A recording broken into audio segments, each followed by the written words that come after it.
अस्सलाम वालेकुम। अभी हम टेबलेट्स पढ़ने जा रहे हैं। पार्ट 1 है जिसमें टेबलेट्स का शॉर्ट इंट्रो जो है वो पढ़ेंगे। The dominating process of tablet fabrication is powder compression in a confined space. It can be prepared by moulding and freeze drying. Tablets prepared by freeze drying are referred as oral lyophilizates. Tablet consists of one or more drugs, active ingredients as well as series of other substances used in a formulation of complete preparation. किसी भी powder को आप compress कर दें छोटी सी जगह पे confined space में, उसे हम टेबलेट का नाम देते हैं।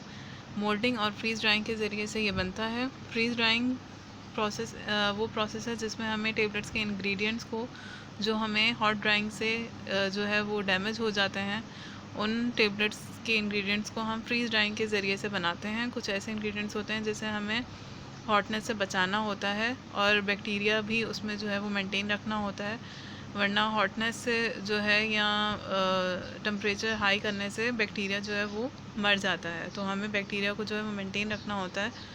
तो उस तरह की कुछ टेबलेट्स बनाने के लिए हम कुछ ऐसी टेबलेट्स भी बनती हैं जो कि फ्रीज़ ड्राइंग के ज़रिए से बनती हैं। और मोल्डिंग तो आप मोल्ड्स के अंदर बनती हैं, उनको मोल्डिंग कहते हैं हम।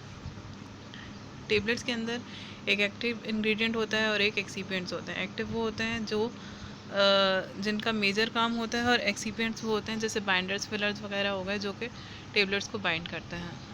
Tablets are intended for oral administration. Some are swallowed whole, some after being chewed, some are dissolved or dispersed in water before administered, and some are retained in the mouth where the active ingredients is released. Suppositories are like tablets but administered through rectal route. अच्छा, tablets जो हैं वो मुंह के ज़रिए से जो है वो एडमिनिस्टर होते हैं, दिए जाते हैं। कुछ जो है वो पूरे के पूरे निगले जाते हैं और कुछ जो है वो चबाए जाते हैं। कुछ को पानी में हल किया जाता है और फिर एडमिनिस्टर किया जाता है, फिर दिया जाता है। और कुछ को माउथ के अंदर ही रहने दिया जाता है, मुंह के अंदर ही रहने दिया जाता है। जैसे ज़ुबान के नीचे कुछ टेबलेट्स रखी जाती हैं और वहाँ से ही उनका एक्टिव इंग्रेडिएंट या उनका जो जो वो अज्जा हैं जिसको टारगेट जगह पे जो है वो काम करना है, वो वहाँ से रिलीज़ होते रहते हैं। जैसे कुछ जो है वो माउथ के नीचे आप रख के जो है वो टेबलेट्स इस्तेमाल करते हैं। सपोजिटरीज भी टेबलेट्स की तरह होती हैं, मगर उन्हें एनल रूट के ज़रिए से दिया जाता है। सिस्टमिक और लोकल यूज़.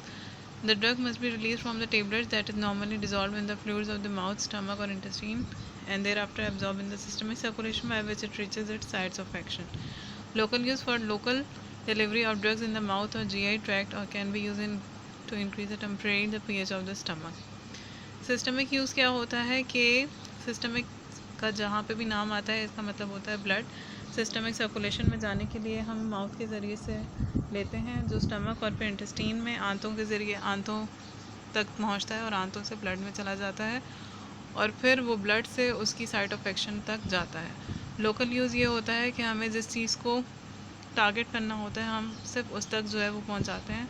जैसे स्टमक की पीएच जो है वो हमें चेंज करनी है या अफेक्टेड है तो उसको सही करना है, तो हम सिर्फ स्टमक तक वो जो है टारगेट टेबलेट जो है वो लेके जाते हैं और वहाँ पे वो जो है वो फट जाती है या जो भी डिसइंटीग्रेट हो जाती है और वहाँ उसकी पीएच जो है वो और नॉर्मलाइज हो जाती है। या अगर हमें माउथ तक ही पहुँचानी है तो सिर्फ माउथ तक ही हम रखेंगे च्यूएबल टेबलेट्स, या जो माउथ के नीचे रखने वाली टेबलेट्स होती हैं।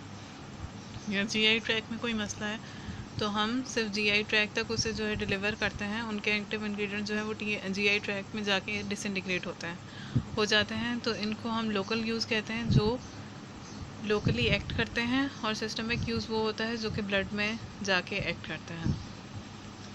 ये हमारा टेबलेट का टॉपिक था, इंट्रो था।